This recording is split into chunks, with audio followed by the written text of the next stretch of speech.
Tipikal penyakit skrin AMOLED Samsung. Biasanya ada vertical line.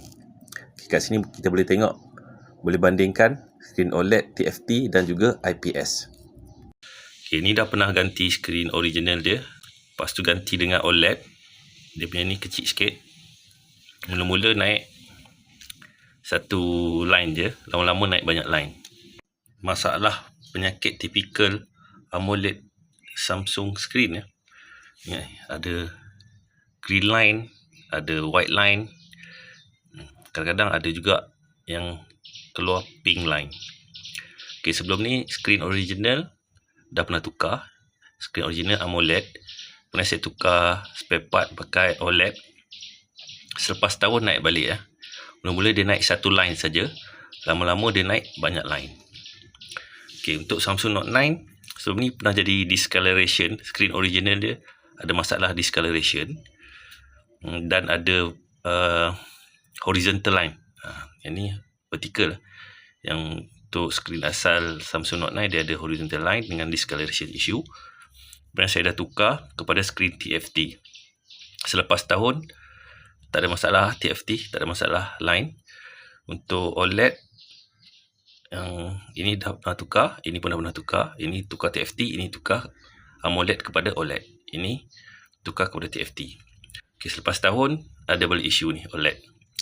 Ini saya test lah pakai TFT. So far TFT tak ada isu line ni. Ini Samsung Note 10 Plus, Samsung Note 9, ini Redmi Note 5. Pakai IPS display. Ini dah lama saya pakai. So untuk skrin IPS tak ada masalah, tak ada isu ni ya, tak ada isu line ni. Okey, ini OnePlus 60 pakai AMOLED juga. Untuk OnePlus tak ada pula isu. So far dah lama saya pakai tak ada isu line ya. Okey, Samsung lah mostly. Mostly Samsung screen AMOLED akan ada isu ni. Lepas tu dia punya spare part mahal. Nak compare kalau AMOLED yang original mahal. Kalau kat service center 900, kalau kat online boleh sampai 600. Kalau AMOLED mahal, OLED saja still mahal juga dalam 300. TFT murah sikit. Ini dua-dua lebih kurang setahun yang dah ganti. Ini tak pernah ganti, ini pun tak pernah ganti. Tak pernah ganti. Ini OnePlus 60 OnePlus 60. Nampak tu, AMOLED. Tapi tak ada isu line ni lah. Line kat screen, vertical. Yang ni pernah jadi horizontal line. Sebab ini saya pakai main phone. So edit video semua kat sini. So mungkin sebab banyak kali dia panas, lama dia develop line ni. Ini bukan main phone lah. Ini pun bukan main phone. Tapi kesimpulan dia TFT so far berdasarkan pemerhatian TFT, IPS tak ada isu green line ni ya. Untuk screen Samsung mostly ada isu line AMOLED screen. Dan saya ganti spare part OLED pun sama, tahan setahun je, lepas tu dah ada line ni. Ini contoh screen Note 9 yang asal AMOLED. Ada isu screen discoloration, line flickering. Okey, Samsung Note 9 masalah pertama screen discolor. Okey, bila brightness kurang kan, skrin berkelip ataupun skrin jadi gelap. Bila dia gelap kita tak dapat nampak nak touch mana kan. So temporary fix pakai apps OLED saver, kena turn on.